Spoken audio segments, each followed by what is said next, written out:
So many of you were excited when old Geert Wilders got the result, but I did warn you then, stand by it now, that he is controlled opposition. I say the same about Marine Le Pen. I say the same about that fucking Egypt that got in over in Argentina. Get it right, Si, idiot. And here's my reason why. These people wouldn't have got to their stage unless they were controlled. They would have had something happen. They would have had information come out on them. They would have been destroyed. The system will not let any people who do the right thing come into a position without being controlled. Remind me to get onto the part about that one in the wheelchair, Stephen Hawkins, in a minute, right? But anyway, so I said that as soon as he came in, because he promised to get rid of the Quran, he promised to get rid of mosques, he promised to do all sorts of stuff should you vote him in. So a lot of people did vote him in, but he's in a coalition. And the very good thing about a coalition is you can blame the other people within the coalition to stop you doing what you wanted to do, because if your party was pure, you'd have been allowed. So the very system will make sure that any right-wing party that goes to get in will always end up put in with somebody who's a lot more moderate, that will stop them doing what they want to achieve. It's clever, it's the way it's been made, and none of these systems happen by chance. None of these the way things work, none of that was happenstance. It's done purposely, and it's clever, but it gives us the illusion of democracy, it gives us the illusion of, you know, choice and stuff, and so we carry on.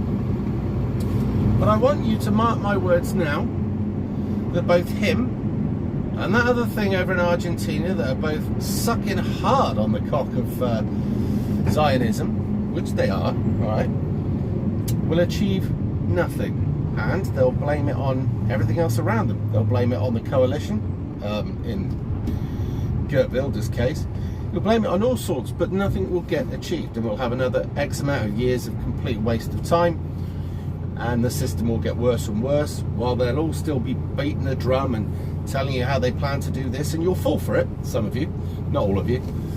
And at the end of it, you'll feel disillusioned, and you'll get to believe that what was the point in voting for the right party, because they didn't do anything.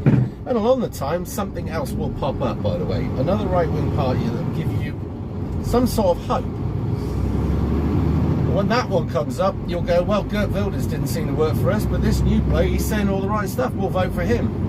And you'll get the same. And the system will carry on doing what it does, and things will get worse, and we will end up in a place that's so very unsafe, as will they, by the way.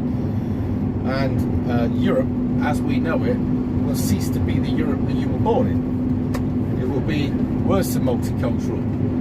It will be civil war, because these people, these parties that promised you they were going to do this and they were going to do that, will be completely ineffective, as they were meant to be. These people are actors. These people give you the illusion that they're going to do what you want, because otherwise, if you didn't have somebody there telling you that they were going to do what you want, and nobody represented you, then you might do the terrible thing of riot, which I wouldn't endorse, by the way. But if you did, and you all came to the streets, and you threw a wobbler, and actually stormed everything, and then all of a sudden, I don't know, made something of your own, God forbid, right? And I'm being very vague here, right? But if there was some sort of revolution, it was a genuine revolution, the system itself wouldn't be able to control that, so it can't happen. So it has to give you the illusion, if you're going to get what you want, and then you get fobbed off and fobbed off and fobbed off, and then the next people, they're going to promise to give you what you want, and you get fobbed off and fobbed off and fobbed off. That's how it works. That's how it's always been. I mean, take for instance the UK. When Labour get in, they blame Conservative. When Conservative get in, they blame Labour. But the system still follows the same pattern of fucking you over, and you take it, because most of the people out there are fucking dead from the neck up. They simply just go about their lives. They want to satisfy themselves. They want their egos patted on the back. They want pleasure. They want to feed themselves. But they don't want to make any real effort. And they certainly don't want to stand out from the group, God forbid, because they're pack animals. Human beings are pack animals, right? And they don't want to stand alone. They get frightened. They don't like to look different. which is why you'll see them all wearing the same fucking clothes and doing the same fucking trend, and generally not being able to free think because, well, they had that knocked out of them when they were young anyway. But this system, take for instance Farage. Farage beat the drum and offered us something different, and when we actually voted for it, he burst out in arseholes and shit himself to death. That was a frame that I coined from Bush Senior, going back to the JFK thing. Anyway, that's exactly what happened. And then when it looked like his old party was going to achieve something without him, he designed another party. And then just as that was going to start doing something, it failed, or he pulled it down, so you had to then vote for Conservative. But incidentally, some of you might want to look at Maya Twos. He is Conservative. He actually stood for the Conservatives, I believe, around 2015, which was interesting. I had that sent to me, and he was saying in that then that he'd been racially picked on by the left, who said that how could he be a Conservative because he wasn't the right colour. Now when he goes out and he protests, or he goes out, I should say, reports on the opposition to the Israelis, he's saying that they're victimising him now. So it seems that he's gone through it a bit in his life. Now, something else I should put. No, I'll do another video about that. The one in the wheelchair. That's a separate video. We'll do that in a minute. But anyway, let me know what you think. But if you use their system that they give you, you will get nothing more than they want you to have. That's where it is.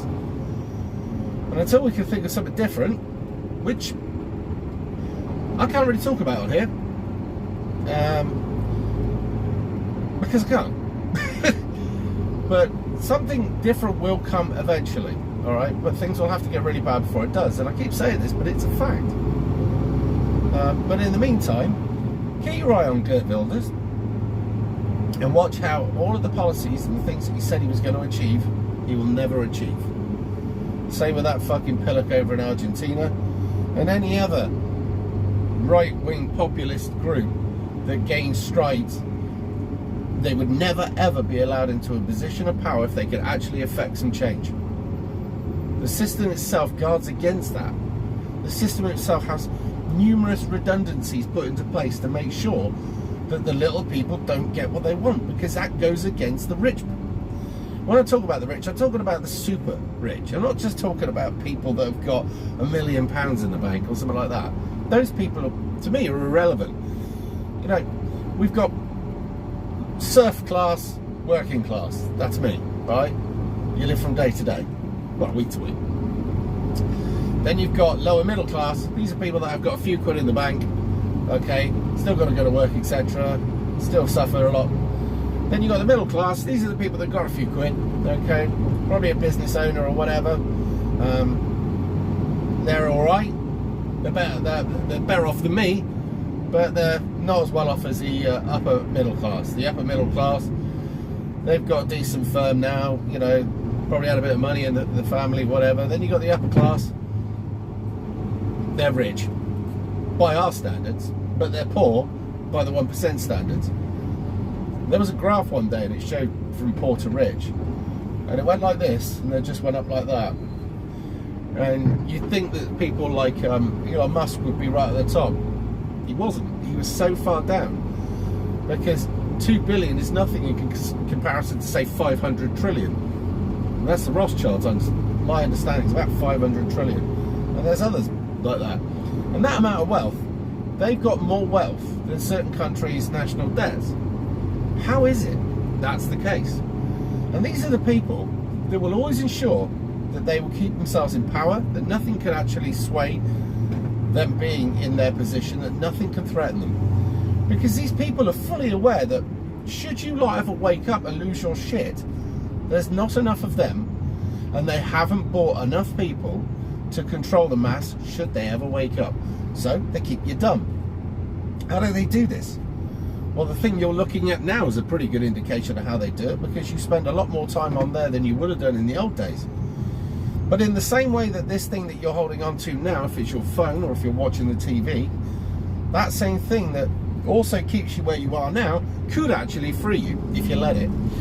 If you used your phone or your TV to gain knowledge, look at history, okay, and then network with other people and find out actually who really pulls the purse strings, who sets the laws, why do they set the laws, why is it things never change, who is it that sways lawmaking, why is it when one government comes in that it can run the country seamlessly straight away, having not been in power for the last X amount of years? Well, who are the people behind the scenes that run the country? Civil servants, right? Who pays politicians to say stuff? Why do they pay politicians to say stuff? You know, this leads on to the next video I'm going to do in a bit. So, don't forget to like, share and subscribe. It makes a difference, all right? I don't ask you to give money, but I do ask if you could possibly like, share and subscribe. It makes a difference. Also, don't forget, I've got 3 other channels apart from this, which I do put content out from time to time. So this is the Reverend Simon Sideways. We've got Rev on a Rant, you can type that in. You can type in my actual name, Simon Evans, put that in, that's another channel. Or Man Up. Man Up's more of a guide to life, okay, rather than anything else. But the other channels are all there in case this one goes Pete Tong, because it could. So go and subscribe to them. I don't ask anything else. I just ask for you to subscribe to my stuff.